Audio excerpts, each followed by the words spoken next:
Welcome back to the Irish Mags Show. It's episode 69. No jokes to be made about 69.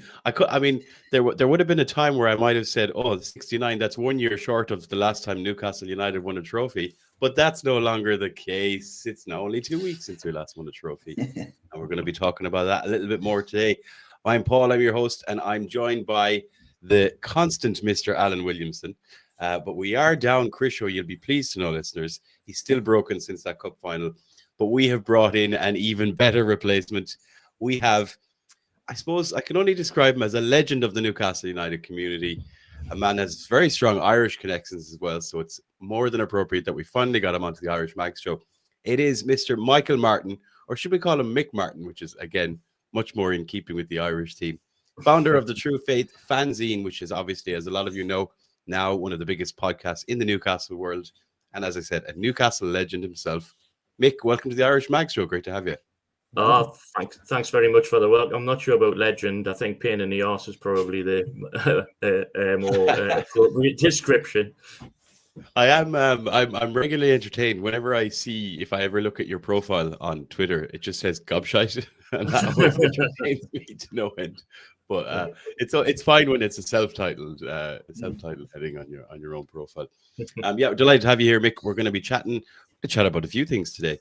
Mick, as some of you are about to find out, has some very strong, deep ingrained Irish connections, and I have it on good authority. He secretly wants to join the Irish Mags, and he's already been asking us for some merchandise because he was complimenting Alan's hoodie for any of you watching on YouTube. We might have a little chat about Irish players, past and present to an extent, over the years at Newcastle. Mick very kindly gave me some great insights and quotes and information about Irish players gone by for an article that I wrote in the Irish Examiner recently. So we might talk about some of those sentiments that Mick brought up on the day. And I think we have to talk about it, lads. We'll be chatting about the cup final, but more so the weekend events that are coming, because there's big celebrations happening in Newcastle. And I think there's a few Irish Mags planning on going over, which Alan Williamson, I'm sure, has some information about. Maybe. We may need to warn some authorities that this is happening. Right, Mick, let's put the focus on you. Enough of the politeness now. It's time to throw you to the wolves, Mick. I suppose the first thing we'd love to hear, obviously, look, you're a Geordie, and as soon as people hear your accent in detail, they'll know that for sure. But as I said, you have quite a strong Irish connection in terms of family and in terms of heritage, I suppose. And you're a wannabe Irish Mag, as I said at the top of the show. Yeah, I'm a very much a plastic paddy, I suppose, and proud of it. But it's very authentic plastic. No, as it happens, I've been doing some ancestry just lately, and I've kind of got the family kind of roots are threefold. So just a long story, I'll tell you over a pint one day. But on me paternal stroke maternal line, bit of a complicated one. The Martin family go back to a place in County Monaghan called Magheracloone. I think that's the correct pronunciation. And it's taken me ages to discover that, because when you're younger, you don't ask your parents about stuff like that. So I've just kind of got that. So that's the kind of the main seat, if you like. And my mother's family came from a place, who were Murphys, and that makes it really difficult to kind of research, doesn't it, with a name like Murphy in Ireland. But I've got them back to a place called Blackwaterstown in County Armagh. So they're both kind of from the Ulster kind of area, if you like. And there's a third kind of strand, which I'll talk to you about one day when I know you better, which is a place called Luggacurran in County Laois. Is that the correct? It could well be. Yeah, we'll have to rely on our Laois Mags. We know we've quite a few from that part of the world, so they can correct us in the chat. So those kind of places, but what I've found is when I've been doing this kind of ancestry stuff is that I've got DNA links all over the world, particularly in America and particularly in Australia. I've done a lot of kind of reading around the famine and all of that kind of stuff, and that was the point where the majority of our lot left Ireland, if you like, and obviously some went to the USA, some went to Australia, and obviously there's a big history of how that happened, and some of ours ended up in Gateshead, if you like. So here I am, and they lived.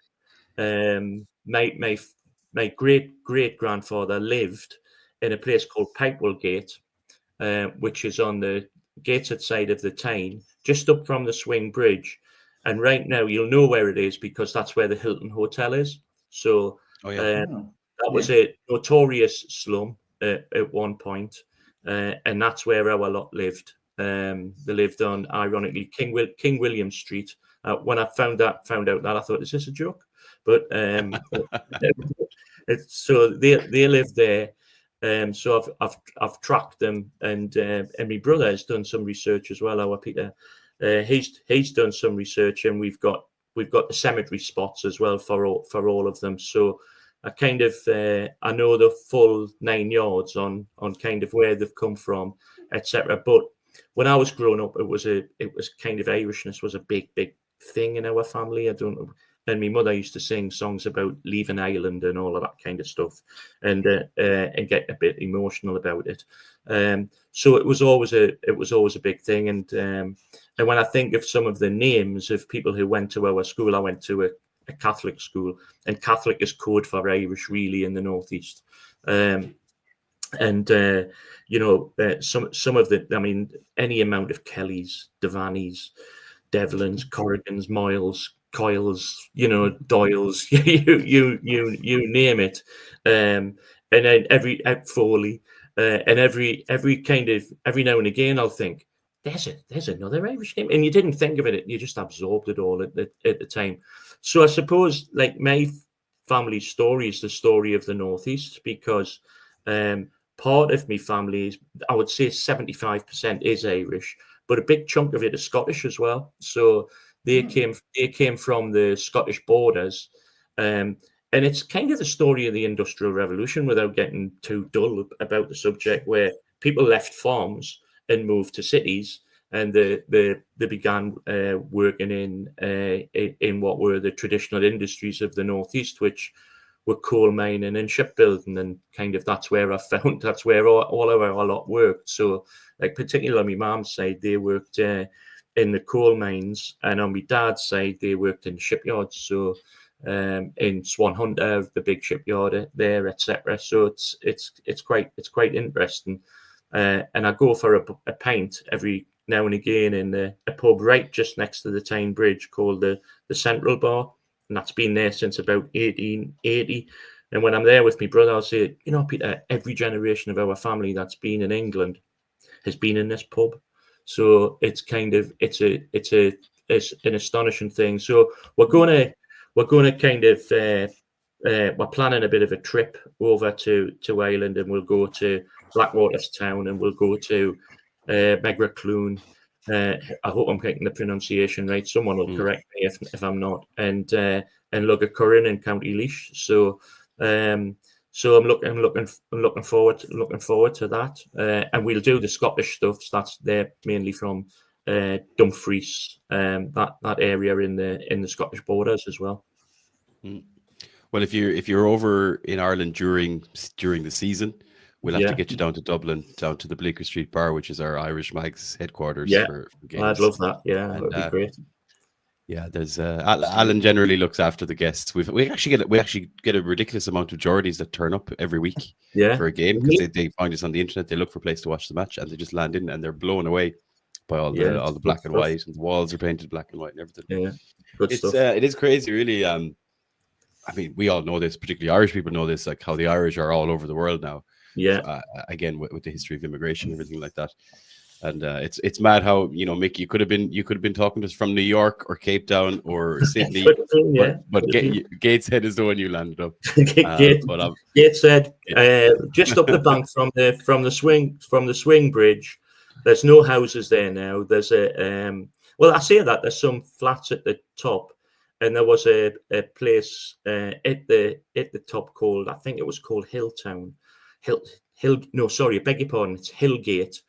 And it was a kind of notorious place, and there's a fantastic history of the Irish in the northeast, particularly Tyneside, but also County Durham, and Middlesbrough is virtually an Irish town. It didn't exist before the Industrial Revolution, and it's very much a lot of people there in Middlesbrough in particular, but in County Durham and on Tyneside. Certain areas of Tyneside, like Jarrow, was known as Little Island for a while, and Hebburn was known as Little Ulster. And ironically, in Hebburn, there's an Orange Lodge, and they still have the Orange Walks every now and again. And just down the road, there's an Iona club, and they keep the green flag flying high, if you like. So there is the hangover of all of that, and all of the big Catholic churches were built by Irish immigrants, particularly St. Patrick's in Felon, which is a huge church, and St. Joseph's in Gateshead, which in my family we regard that as our church, St. Joseph's, even though I went to St. Anne's in a different part of the town. But St. Joseph's was always looked upon as our church. Well, if there's one thing the Irish can do, Alan, it's build churches around churches. Yeah. Yeah, absolutely. And Mick, you've spoken about this a lot, and we talk about this a lot on the podcast, especially when we have guests on the show, and especially when we have people from Newcastle on the show. Just how similar the culture is, let's say, in Newcastle and in Ireland. How we always feel incredibly welcome. People are always we don't always go places where everyone's happy to see the Irish. I can barely go downstairs and get people happy to see me. But whenever we go to Newcastle, people are always they're so welcoming, but always oh, you're the Irish mags, you're the Irish lads. And obviously they think we're a bit mad, and there's probably some truth to that. But again, Mick, you obviously there's just such parallels, such overlaps again with the history of Irish people going over there. Yeah. We do like a bit of crack. The Geordies like a bit of crack. The Irish like a bit of crack. Fond of a pint or two every now and again. You could say that. Like you said, it's a lot deeper than that. And even as you're talking about, Irish emigrating and working in the mines, and I'm remembering, Jack Charlton used to be working in the mines, and then obviously he ended up being the Republic of Ireland manager. So there's lots of kind of, as you said, overlaps there. And then obviously, supporting Newcastle all your life, Mick, is a life sentence in itself, I guess, on the whole. Very rewarding lately, finally. But I suppose looking at that history of Irish at Newcastle is something you and I have spoken a lot about in the past. Yeah. There's, it's not always the one that jumps out. If I was to walk down the road here in Galway or Allen in Dublin, people would associate a lot of Irish players who went to Liverpool or even Manchester United or Arsenal or whatever. But, when you peel back the layers, quite a history of Irish players at the club, both Northern Irish and Irish. And I guess, you some of them before your time, Mick, some amazing players. Fair to say some of the best players or some of the most iconic players were probably Irish as well. Yeah, that's true. I mean, the biggest one in the club's history is Bill McCracken, who played in the same team as the great Colin Veitch, who won the league title 3 times in the 1900s and in the FA Cup finally after getting to loads of finals. Incidentally, they won the FA Cup for the first time at Goodison Park, which is soon to be no more. And McCracken worked for the club, virtually all of his life. I think he was a scout for decades afterwards. And he was from Belfast. I think they got him from Distillery, a club called Distillery, and for decades afterwards, they had very, very strong links with the north of Ireland in particular. There were and when we signed, some of the players that we've had from Ireland, when they signed, they seemed to stay a long time. So, McCracken was there for 17, 18 years as a player, and then even longer he had a spell managing Hull, I believe, and he did some scouting for some other clubs. But his heart and soul was at Newcastle United. And then you had Alf McMichael of the 50s. He was another Belfast lad. And he's the record. He holds the record for the number of appearances for Newcastle United. And Shay Given, had he stayed at Newcastle, not been forced out of the club, forced to leave for his own sanity under Ashley and Kinnear, etc., he would have broke that record. Shea would have broke that record. But then it was kind of in the 1950s when Northern Ireland got to the 1958 World Cup in Sweden. There were 3 Irish Newcastle lads who were in that team. So there was Tommy Casey, there was Dick Keith, and there was Alf McMichael. I think that's phenomenal. You know, three lads in an international side. And then in the 60s, they had David Craig and Willie McFall, of course, the goalkeeper with a distinctive blonde hair, who would have probably won more caps for Northern Ireland, but for Pat Jennings, you know, who was way ahead, better than everybody else, better than Willie McFall. And Willie McFall later managed the club as well, and he was the coach there for donkey's years. He was the coach under Jackie Charlton, as it happens, and Jack Charlton had his one kind of regrettable season at Newcastle. And there was Tommy Cassidy, who was George Best's roommate when they were away on international duty. And David McCreary, who was a smashing player, absolutely idolised at Newcastle, David McCreary, who still lives in the Northeast. And of course, John Anderson, who got that rare thing, a testimonial at Newcastle. And in more recent years, obviously Shea, but the one that I really took to was Aaron Hughes, who should never ever have left Newcastle. That was so underrated. One of the most underrated players I think we've ever had. Oh, lads, it was insanity when he left. Went to Fulham, didn't he? Yeah, and he was such a good player, and you know, and such kind of absorbed in the club. He came over from Northern Ireland. I think he's from Cookstown in Northern Ireland. And he settled really, really well in the area. He married a Geordie girl. There's no way he would have left the club. And of all of the bad things that Graham Souness did when he was at Newcastle, selling Aaron Hughes for £1 million was absolutely nonsensical. So it was absolutely desperate stuff. And of course, Jackie Milburn, you know, one of the greatest players in our history, went over to be player manager at Linfield at the end of his career. And my namesake, strangely enough, my namesake Mick Martin, when he came via Man United, West Brom, etc., to Newcastle, he was the first player that we'd signed from the Republic of Ireland, which I find curious. But that's probably as a result of the scouting network in the north of Ireland, as opposed to the south, where I think, you know, other clubs had it pretty well nailed down, particularly the likes of Arsenal, Everton, because Everton have got a tradition of signing Irish lads as well, and of course Manchester United and Celtic, obviously, who you know, are fond of an Irish player, aren't they? So I think the links to the Northeast are really, really strong. And as you say, you know, with work, I used to work in Belfast quite a bit.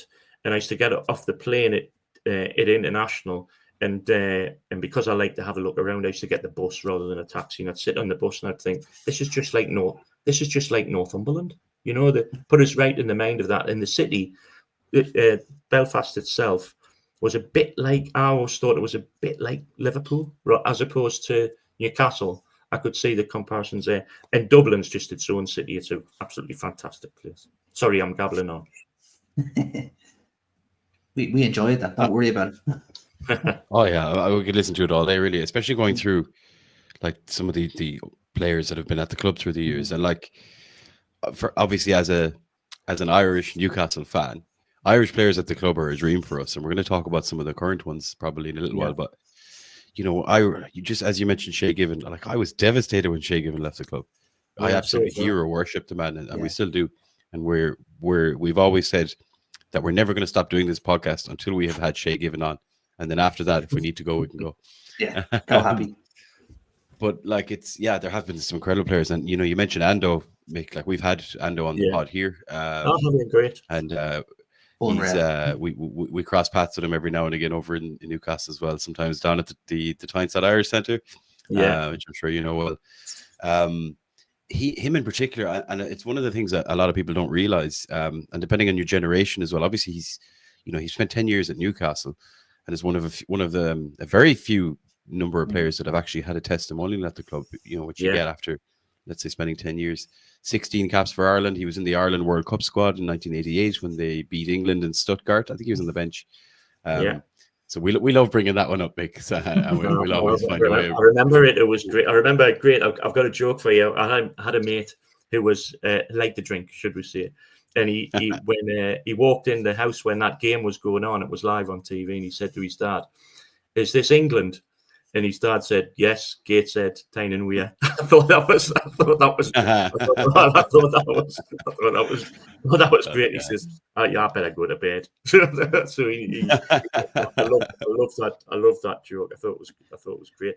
Yeah, John Anderson, of course, made his debut the same day as a certain Kevin Keegan as a player for Newcastle. So I think he came to us from Preston North End. If memory serves me well, and obviously Kevin came from Southampton, and that still persists as one of the great Newcastle United days. That when Kevin made his debut as a player for Newcastle, I was a bit younger then, as you might expect. Given that 1982, had a full head of hair and a 28-inch waist. Like we all do else there. Yeah, jeez, that would really be the Irish. That'd be the Irish coming out. There, so it was. And looking back, I mean, do you remember? Like, you would have watched John Anderson playing for Newcastle. Obviously, I mean, he was a right back. Yeah. Like, I suppose, could you just maybe describe, his kind of playing style or what it was like watching him? I think you'd forgive me for saying he was unsophisticated. He was wholehearted. He gave his all in every game, and regular. Availability is the best ability. He seldom missed games through injury. He was tough. He was a big part of the club. And I used to sit in a part of the St James's Park when he played, called the benches, which were in front of the East Stand, and they were called the benches because they were benches really. They were supposed to be seats, but they were like a park bench in front of the executive boxes, which in their turn were called the porter cabins because they look like porter cabins, such as how things have changed. No, he was a wholehearted player. He was probably, he wasn't kind of blessed with the greatest of skill, but he was competent and he served the club very, very well. Very, very good servant of the club. Who gave his all, and he was obviously he's well known as a commentator now, and I think he does a really great job as a commentator. I enjoy his commentary, but he used to coach a team in the West End of the city, just in the outer West area, the Blucher Working Men's Club. And for my sins, I played against him once, and it was a high point of my football career. This probably says more about my playing career than the high point when I came off the pitch. And he patted me on the back and said, "Well played, son." And as I played right back, I took that as a bit of a compliment from Newcastle United's. As you should. So I'd cling on to that. That was my glory day. The Blucher would probably have, I can't remember, but the Blucher will have hammered us because they had a really handy team at one point. You're probably lucky that you were right back, so you were on the other side of the field to John would have been, because he might have taken the legs out from under you. Yeah. Incredible. Like, that's, I suppose, that kind of sets the tone or sets the bar there for like Irish players in Newcastle. We've had a mixed bag over the more recent history. Let's say if we look at the last 20 years. Andy O'Brien was a decent player, I think. And then probably a few more questionable ones, like Stephen Ireland is always one that comes into my mind as one that didn't really work out. And then we had some players like Darryl Murphy, Leon Best. Jeff Hendrick comes to mind, but again, maybe in some ways the less said about him, the better. Yeah, not as ideal. Obviously, I've missed one out who, they still sing a song about them today in the Gallagher Inn, which is Liam O'Brien, who scored absolutely peach of a goal in a derby match at Sunderland, right at the old Roker end at Roker Park, which at that time it had been years and years since we'd won at Roker, mainly because they had been hiding in the second division. But he scored an absolute peach from a free kick, weirdly, the year before, he'd scored an absolutely fantastic goal as well. He was a very, very talented player, could really take an excellent set piece, and he could pass the ball very, very well. And I hope he doesn't.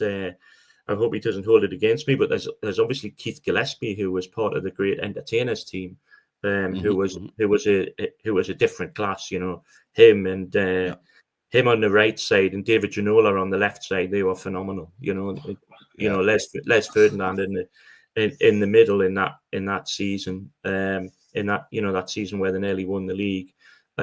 He must have just thought all his dreams had come together.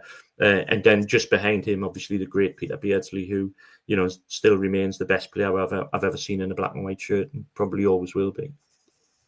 I think Alan, that Keith Gillespie, when Andy Cole left, it was, people were outraged, obvious reasons. There was a lot of money at the time. I think it was 7 million plus Keith Gillespie, who probably not many people really knew too much about. But as soon as people saw Keith Gillespie running up and down that right wing and just swinging crosses, they don't make right wingers like Keith Gillespie anymore. Jacob Murphy might be the closest thing, actually. He was excellent. Keith was absolutely excellent. He could run really fast with the ball at his feet, and the ball never got far away from him. Technically, really, really great. And he looked like a good gust of wind would blow him over, but he was so well balanced and poised. He was a wonderful player, absolutely wonderful player. And I sometimes wonder if he hadn't got that injury at Man United, when I think it was Gary Neville took him out, things might have been different that season. And I'm a big believer in that they did that deliberately to take him out. But given the bastards that they are, but he was brilliant. He was a brilliant player, and I think we got his best years at Newcastle. Definitely, and obviously, and I think the game of games when he played for us against Barcelona, and he put those crosses in for Tino. Wow, I mean, I mean, they were just begging. Definitely, I think I could have put them in. They were so well delivered. He was brilliant. Yeah, he was. It definitely took the sting off that Andy Cole deal, in terms of the pain we felt having to lose Andy Cole, because he just turned out to be such a good player for us. And I mean, look, he would have been good enough to play in that Man United team. You talk about players ahead of players. David Beckham was his competition, so he had it. He was up against it. He can hold his head high, so he can for that. Yeah. And then, I suppose that kind of brings us up nicely then to present day, really, Mick. And again, it's something you and I spoke about a lot, is there's kind of a revival of Irish players at the club now. And I want to read a quote that you actually gave me when I saw the article I wrote, folks. We'll put it in the description, was about the 5 young Irish players at Newcastle. And Mick kindly spoke to me about kind of, as I said, the history of Irish players at Newcastle. But one of the quotes that the Examiner actually picked out and put it in bold for Mick was, when you were talking about some of the young Irish lads that we'll get onto, the quote is, "They'll come over and get an opportunity with a strong Premier League club in an area which I think suits a lot of Irish lads. The Northeast is quite similar to Ireland, so you never hear trouble about Irish lads settling in." And John Anderson said the same thing. He was very much talking about how quickly it is, Irish lads settle. Homesickness, can be a thing, but once the football starts, that kind of goes away. Right now, and most people are probably aware of this, but we now have 5 young Irish players on the books at Newcastle, and there's 2 Irish players in the ladies' team as well, actually, one from the north and one from the south.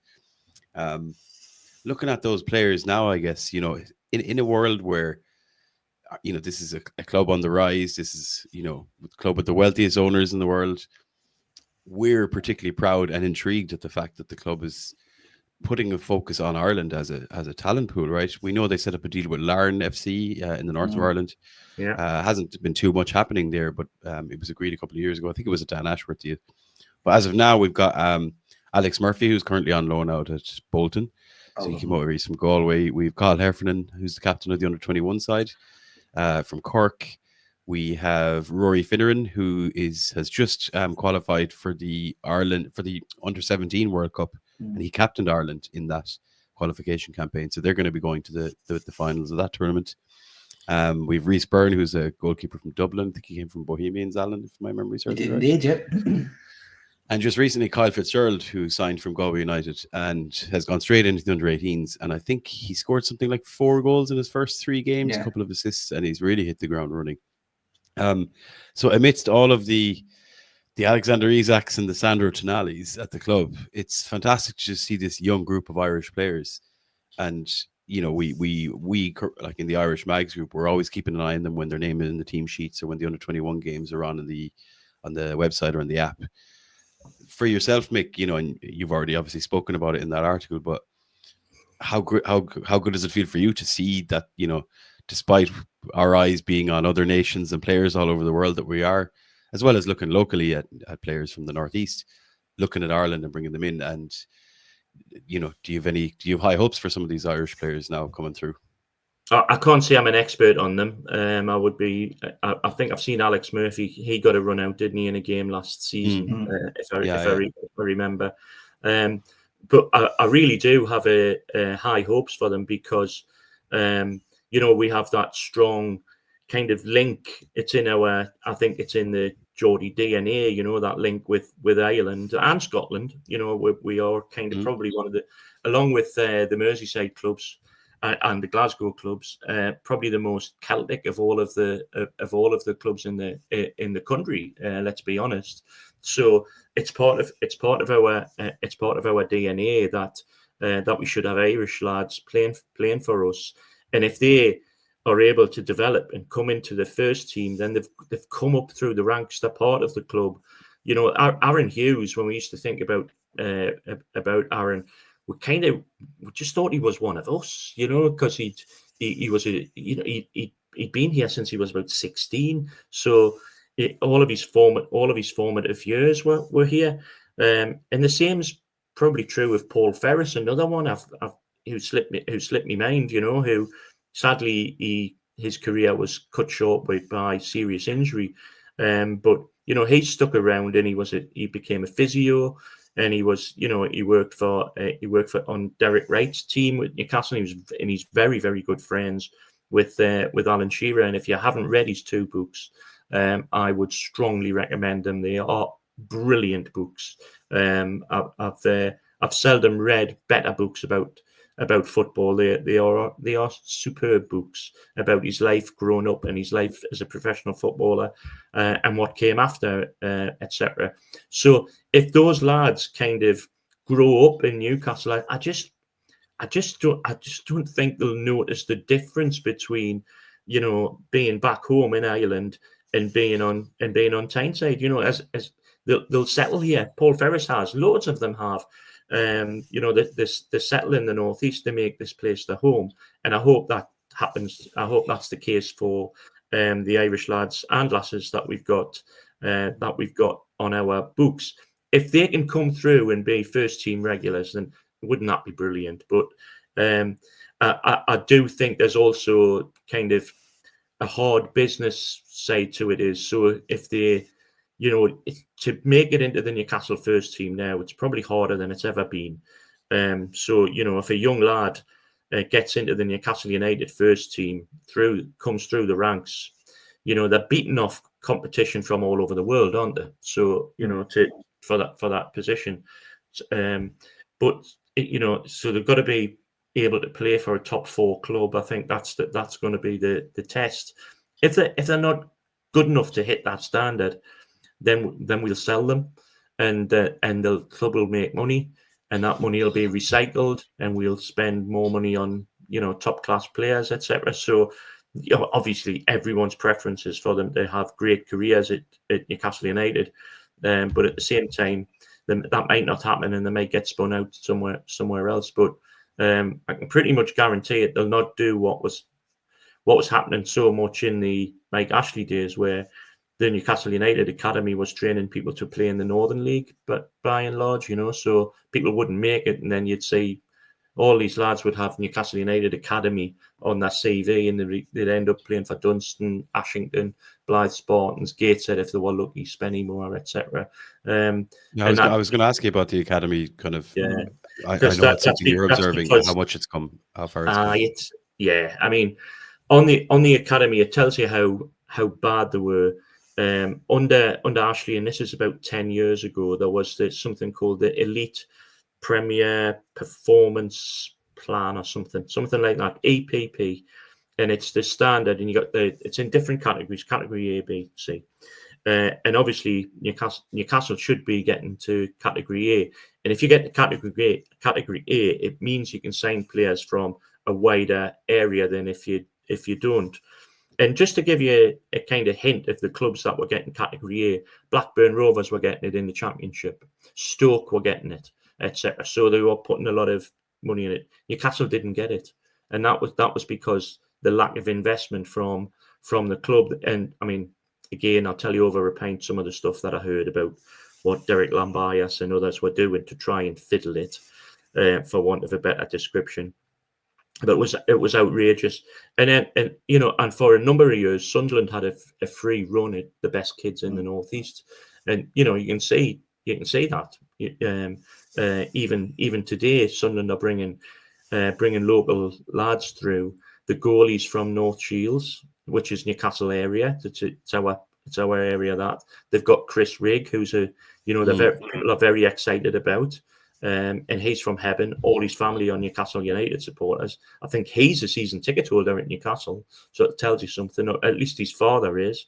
So they let them have a free run at it for a number of years, and it's only now really in the last 1 or 2 years where we're cherry picking who the best young lads are locally. But and Borough did for a number of years. Borough had a very good academy for a while.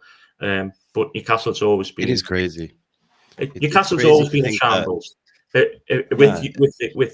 youth, and that goes back to the 1920s when Colin Veach set up the Newcastle Swifts, and the directors didn't want to put any money into it, and he left the club. An icon of the football club. He left the football club as a result.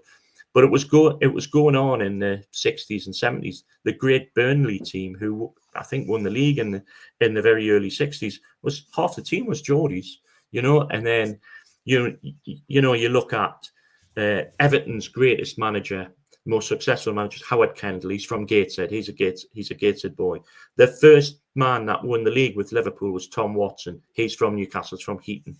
The most successful manager in Liverpool's history is Bob Paisley from County Durham. And then you look around, all right, the Borough lads, but Don Revie at Leeds, Brian Clough, and then of course Sir Bobby Robson from County Durham, and all of these fabulous players who all were winning medals at other clubs. Geordie Armstrong at Arsenal, Ray Kennedy, Alan Kennedy, Barry Venison at Liverpool, Charlton's. Just a bit, the Charlton brothers, and I look at Leeds. I've got a pal who's a Leeds fan. He's a Leeds lad, and I'll say to him that there can't be another stadium in the country where two stands look at each other and they're both named after Geordies, Jack Charlton and Norman Hunter. Norman Hunter, another Gateshead lad, and then Michael Carrick going to Man United, Newcastle supporter, and Brian Gaza, Robson. Chris Waddle, Gaza, Brian Robson. It's nuts. Yeah, it's crazy. It's absolutely mad. It's mad. So again, it's the similarity between the Northeast and Ireland, where everyone's sports mad. Players as well as spectators. So everyone wants to play. Obviously, you've got the GAA over there, which baffles me. You'll have to talk me through that. I don't understand it. I'd love to understand it because it looks a crazy game, and crazy games, I should say. I'd love to understand it. Whereas, don't ask me to talk you through cricket or rugby because I haven't got a clue what's going on. So there's just the two areas have got kind of this kind of love for sport, and I think the pace of life in Newcastle is probably the same as much of Ireland, Dublin aside. Belfast's probably the same as Newcastle in terms of people getting on and working, etc. So yeah, the two areas are very, very, very similar, and it's gratifying to hear that you lads get a warm welcome when you come over. Well, Alan, you've never been thrown out of anywhere, have you? Not that I can remember, but yourself. There's always time. Come here, yeah. Yeah, and we'll be talking about travel over now because we're going to talk about the weekend in a bit. Yeah. I wanted to ask you, Mick, we couldn't bring you on and not ask you about True Faith, Yeah. who most people will know now as the podcast in particular. But this True Faith was your baby, Mick, as far as I've heard. When it was originally a fanzine, could you talk us through how that kind of came about? Was it Yeah. Well, was it pint fueled idea, or was there no, more it substance? was an idea I'd had for a very, very long time, actually. And there was a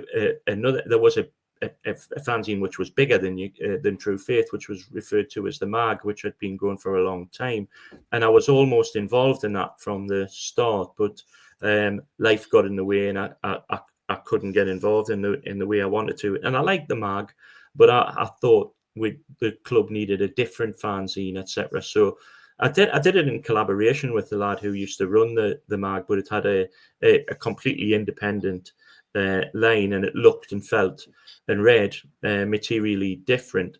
And we had it going for what started in 1999, and it was a 32-page, two-color job when it started, and by the time it finished, it was full color, 64-page, etc. And it was a lot. I mean, although I was the kind of the driving force editorially for it, the fanzine couldn't have got off the ground without the graphic design skills of Glenn Ashcroft, who sadly died last year, and much missed, a much loved lad.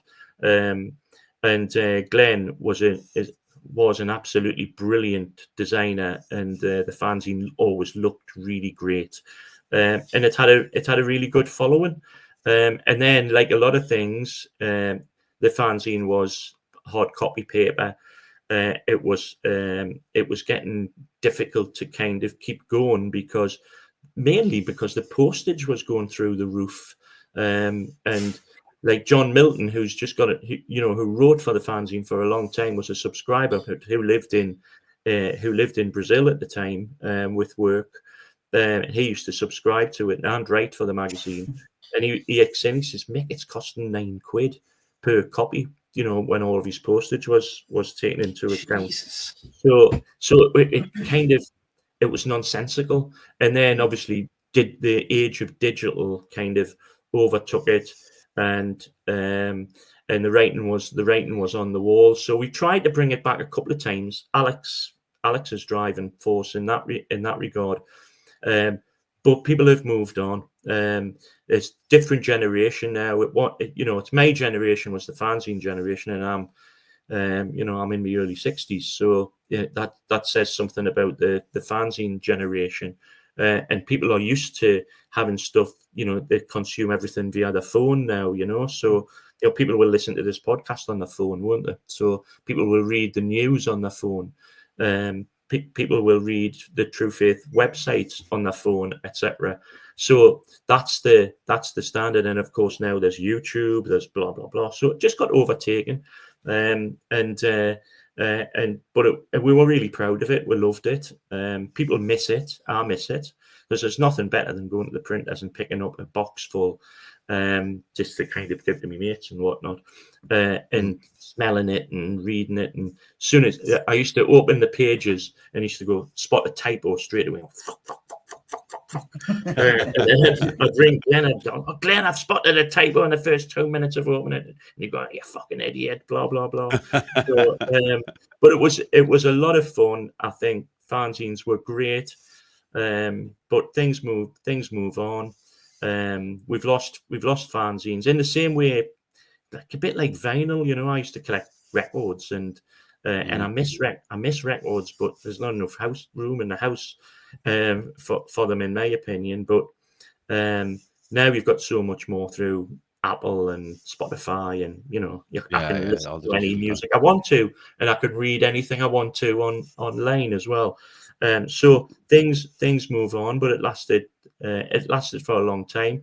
I've still got every copy of the magazine sitting on the shelf next to me, and occasionally I kind of get them out and have a read of them, and I still think they're a good read, So we've taken that and we try to replicate that fanzine writing, via the various kind of online offerings that we've had. And I think we just about get there, The only thing we don't get there is the visual kind of impact, with Glenn's artwork, etc. People used to open them up and they were like a pleasure to read. You kind of don't get that with the website and our current Substack stuff that we do. You just can't replicate that, sadly. But No. you gain a lot, you lose something, or don't you? I think that's kind of that's the world we're living. The website is great though. Like it's, we'll put a link in the description. It's tf1892.substack.com. There's some brilliant written stuff. I know you obviously write some stuff there. Make use of Sam Dalling, who's obviously a journalist himself. Load of really good writers on there. So, we'll pop a link in the description for that. And obviously now it's evolved, like you said, into the podcast that's there. But it all came from a wild idea you had back in the long time ago. I have to say the podcast. When I know this podcast's happening some time ago, I wanted them to add them to what we did. In an ideal world, I would have added them to the magazine and the fanzine rather, and the website and blah blah blah. But the fanzine just dropped. But I can't take a lot of credit for the podcasts. That's Alex, really. Alex Hurst has kind of put a lot of hard work into that, as has Charlotte and as has Simon and several others. To the point now where it's kind of, I listen to it and I think, wow, this is really, really great. And the guests he gets on, and he's got a lot of credibility with the main journalists who cover Newcastle. And they where their kind of first stop, aren't we, for speaking to supporters, etc. And I think they like it, and we like them. So that works really well. I enjoyed listening to yourself and Luke Edwards shooting the shit last week. Yeah, that was great. Well, Luke and I used to be we're frenemies, Luke and I. Like myself and Alan, actually. So Luke and I, in his younger days, we used to have, I used to take the piss out of him, and no doubt he says you take the piss out of me. So we used to kind of rub up each other, but that's because we've got strong personalities and we're both talkers. But Luke's a good guy. I like Luke a lot. He's a genuine lad. As are all of the people who cover Newcastle United, in the region. They all have a big heart for the club. That obviously they're professionals and they have to do that. But I think they do care about the football club as well. George Corkin, previously of the Athletic, previously of the Times, previously of the local paper as well. So there's a kind of route from them. Luke worked for the Journal many years ago. And Mark worked for the Journal and the Chronicle. And that's how they get it. That's how they've all been all over, yeah. Chris Woff did as well. So the better ones leave, I think. Sadly for the Chronicle, they want to. That's what happens. Yeah, it is. Yeah, so they've done really well. But that's Alex's thing, the YouTube stuff with Charlotte. Charlotte's, I know you've been to the kind of the forums, if you like, and Charlotte does a fantastic job, doesn't she, of hosting them? She's a real pro. So yeah, that's all Alex's stuff. My thing is that I have a preference for the written word rather than the spoken word. And sometimes we need both in the world. You know what I mean? Like, I think there are people who genuinely are happy to sit down and read. Obviously, it's different reading physical copies, reading things online. That's changed, but I think it's important that you have a mix of everything. And as I said, some of the stuff you guys write and produce is brilliant, especially when, Mick, we have things to celebrate as Newcastle fans, which we don't get to say very often. And I do have to ask you, obviously, it's a big weekend coming up. We're recording this on the Thursday, the 27th of March. Big, exciting things happening in Newcastle this weekend. Mick, before I ask you about it, Alan Williamson, are you traveling to this event? I knew there was whispers of you looking at flights. Oh, yeah, I booked it on the way home from London in the airport going, I'm not missing this. There was a whisper came out that there was going to be something in Newcastle, and I was like, I'm booking that, and if it doesn't happen, it doesn't happen. So, yeah, I will be there. Although my flight back is at 5:30 on Saturday evening, so I don't know how I'm going to work that one out. But yeah, I will be You've in not thought Newcastle. this through. No, This is an amateur mistake from you. Schoolboy error, that, Alan. Didn't think they were going to Yeah. start it at 4 o'clock in the afternoon. I thought it'd be 12 o'clock. Get it done and get the lads in the rib for the day. But no, I'll work something out. Don't worry about it. But yeah, there will be. You a can good start few your own Irish parade. mags. Yeah. Yeah, there'll be a Alan's good just few going to Irish book one of mags over. those open top bus tours of Newcastle and just be up there with the Irish flags flag waving. Just get things going, Alan. Mick, will you talk us through what's happening actually in Newcastle? You're probably quite close to it, and so where will you be hanging out at the weekend? I'm not going to stand in a field for a couple of hours, but I will be standing on Gallagher, watching them come by with the cup. As the fates would have it, it's Mother's Day on Sunday, isn't it? So me daughter's coming home from Manchester tomorrow. She works down there. So she's coming home, and I'm hoping that she'll want to come. So it would be great if we could all go. I know my brother wants to go as well. So it would be nice if we were all on Gallagher waving our black and white scarves when the team bus passes. So they're leaving St James's Park. They're going down Barrack Road. They're going on to Gallagher. They're making a sharp left onto Percy Street. They're going along Percy Street. I should do this by bars, shouldn't I? So that's actually easier for us. Yeah. So they go down past the Irish Centre, just past it, not turning onto the Irish Centre, as you know, it's one way. They're going past the Irish Centre, then they're turning left and they're going past the Magpie Pub. Used to be the what was it called? The Goose on the Green or something. It's called the Magpie now. They go past the Three Bulls Heads. They go past the Hotspur. They go past the site of the best pub, match pub there's ever been. It's not there anymore. The Farmer's Rest used to be on the right side of the road where Marks and Spencer's is now. And then they go past the Crow's Nest, and then they go up Barras Bridge, and then they get onto the Great North Road. Obviously where the town were is on the left, and then you've got Jesmond on the right. So all the poshos will be out from there. Don't tell Alex I said that because that's where he lives, and that's where Charlotte's from. So we'll go up Grandstand Road, and then they'll get into the town moor, and it's on the site where the Hoppins are. Yeah, the Hoppins is the show that comes every fortnight, and has all kinds of things that go up and down and stand from side to side. Bass, scream if you want to go faster, kind of things. And that they're going to have a kind of a session there. And I understand that a well-known singer-songwriter from the North Shields area is going to be performing. So who could that be? I don't know, but maybe it could it be? I don't know. It's not you, Mick, is it? No, I'm not from North Shields. So sorry, that's the clue. Plus the fact you'd never see a field clear if I started singing. So I think that's the day. They said that there's no drinking on the field. So good luck with that. But I know a few people are just going to go into town and have a day. Going to see them with the cup, and then they're going to have they're going to have a good old swally. So and rightly so. So Alan, you're going to have to make an early start, son. Come here, I'll be there. I'll get there nice and early. See them at the very start, and then leg it to the airport to be grand. Nice one. We're going to squeeze in as many points as you can, and then hit the road out of the airport. So I'm a bit jealous now. I should have went myself. Sounds like Newcastle is the place to be this weekend, and there'll be a lot of proud Geordie mothers on Mother's Day looking at all their hungover sons and daughters.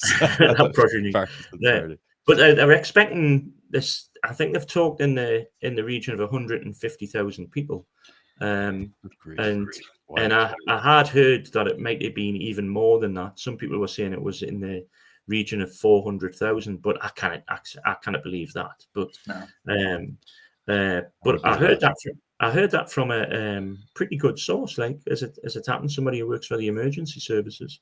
But I can't imagine. what's going to happen if we ever win the league? It's It's just the thing. absolutely insane. This I is mean, this is the thing. So it's been wild. so we'll Brilliant. it's wonderful. Look, I can't say how much it's given the city, the whole area, a massive boost. Everybody's walking around with a great big smile on their face fortnight afterwards, and you bump into anybody, it's like, what did you do for the final? You know, and it's like, oh well, I was there, and I couldn't get a ticket. I watched it at the Beanback, or I watched it in such and such a pub, and it's isn't it fantastic? What a great bunch of lads they are.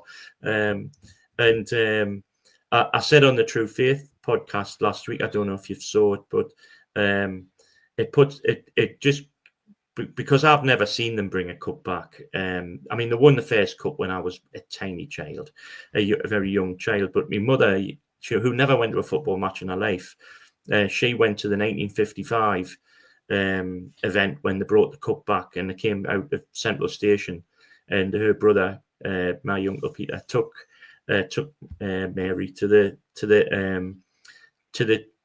event, to the trophy parade, and she never stopped talking about it for the rest of her life. So I've been thinking about her and thinking, oh well, at last, oldest lads got to see the team, our team, bring the cup home now. So I'll have that in mind. Long overdue. And hopefully I'll have my daughter next to me when she when they bring it back as well. Brilliant. Like you said, it'll be one of those things where we'll all be saying to ourselves, where were you when we won the League Cup? Winning that first trophy after such a long time, it was just monumental, really. And hopefully a lot more of that to come, even though I'm ashamed to say I never hugged Alan Williamson more times than I did that day when we were in Old Street in London with 100 other Irish mags in a mix of drink-fueled weeping tears and ecstasy after that game. Mick, thank you so much. It's been I could sit here and listen to the stories all day. I think we'll have to have you on again in a few weeks, or maybe over the summer, because there's just so much to talk about, so much happening. But it's an honour to be asked on, lads, and I really mean that sincerely. And it's fantastic that there's that you feel so welcome in the city, and that you feel such a close part of the football club. That makes my heart sing. That knowing that that's the case. So love that. Good on you. Yeah. Love that. We could listen to that all day. Be like Mick, everyone. Speaking of the Irish mags, Alan, I mean, it feels like a while since we've said this, because it's a while since Newcastle actually played. The last game we played was the cup final, and it was like 2 weeks ago. So we have an upcoming game, and therefore upcoming meetups happening. Where and when? So we've definitely got one confirmed. So we're not playing this weekend, obviously, because we have our FA Cup weekend. We're back on Wednesday, the 2nd of April at 7:45 against Brentford. We will definitely be in the Bleecker Street Bar as usual. So if you're anywhere near Dublin, come on down. Everyone is always welcome.